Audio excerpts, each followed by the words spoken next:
Soldiers in the Irish Guards Regiment are learning how to fight a drone war. This regiment is leading the way for the British Army in drone development, and we've joined them on an exercise. So we're walking through the woods now, very uneven ground, a lot of sludge, a lot of mud as you can expect in winter. You can just see in front of me troops kind of prowling through the trees and the undergrowth, very slowly, very quietly. So you can see they've just let off a smoke bomb. They're now approaching some buildings. We've just gone through the forest, and if you look ahead there, you can see them getting ready to rush into a building.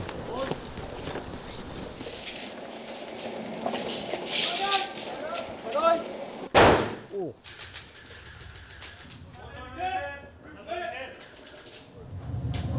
You've got that drone there, which is helping them to see what might be around the corner, and you can see how helpful that can be in a situation like this one. It's very dark, very murky.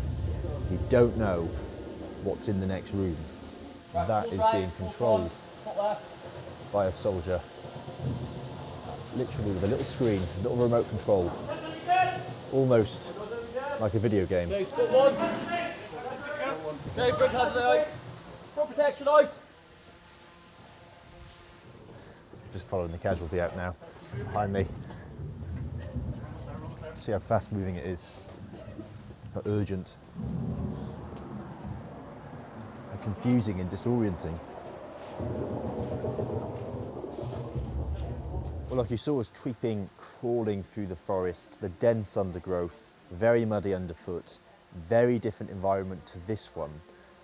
And it's helping the soldiers to train in different combat areas. And you get a mix of that in Ukraine, a mixture of woodland, open terrain, close quarters, urban combat, drones, crucial in all of these different environments, now accounting for 70 to 80% around about of casualties in Ukraine.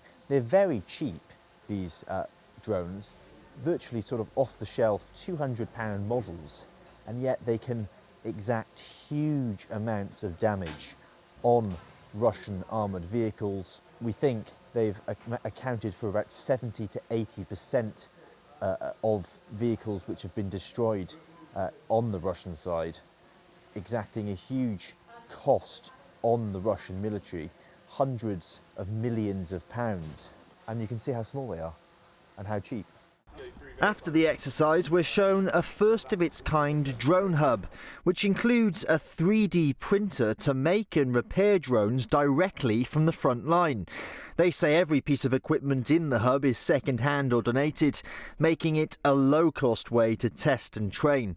Soldiers can build and repair drones and even learn to fly them in a video game simulator. You've got the 3D printer here. It's just produced a model of a small mortar. You can see some of the components here. This can also be used to, we're told, to build small drones as well, which can be used in the battlefield. And the idea is that this will become mobile and can be driven straight to the battlefield to produce small drones and pieces of equipment like this.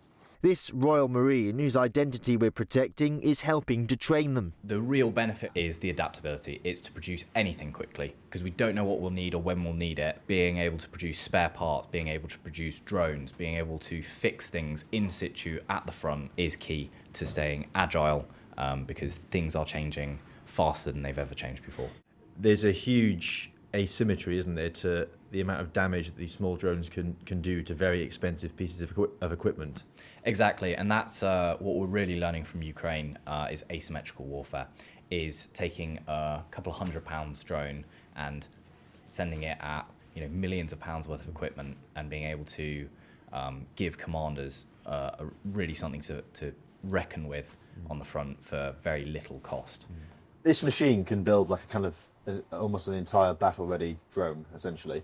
Essentially, minus components. I mean, this is a one piece frame. And that's All I need to do is put electronics in that, and we're good to go. We've kind of cobbled this together from borrowing stuff and being gifted it by industry partners. The next step will be to put it in the back, or a small version of it in the back of one of our new vehicles, and make it a mobile drone hub so that our soldiers can 3D print in the field and repair drones in the field. Just think about the difference between only being able to do this kind of job in a building that's potentially miles away from where we deployed, to being able to fly potentially a whole load of vehicles forward with the ability to do that. And then soldiers who have the right toolkit on their person that they can do small repairs in a trench. The availability that you're going to get of those pieces of equipment is obviously vastly improved.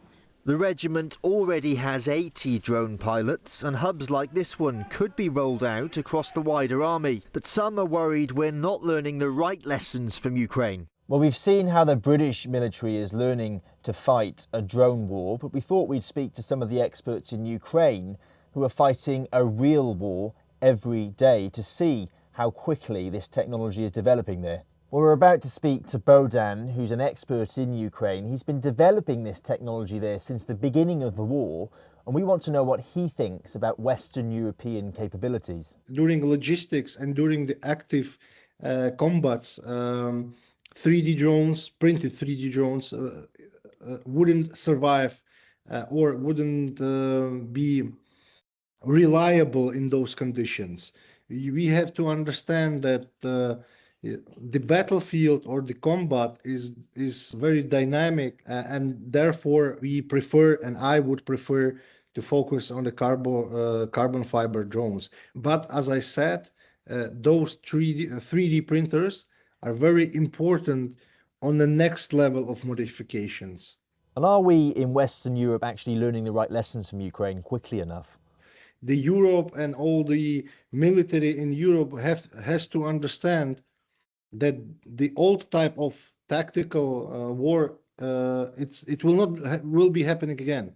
War is changing very, very dynamically, very, very rapidly, and anything that worked 3, 4, 5, 6 months ago, it won't work right now.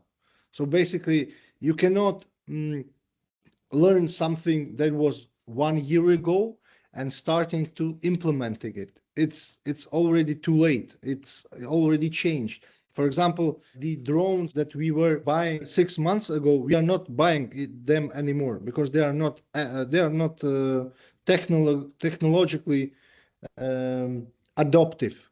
Anything that worked 3, 4, 5, 6 months ago, it won't work right now. So basically, you cannot learn something that was 1 year ago and starting to implementing it. It's already too late. It's already changed. Now, we did speak to the Ministry of Defence about these concerns, and a spokesperson told us the hub we saw was being used to establish the operational possibilities of mobile drone production.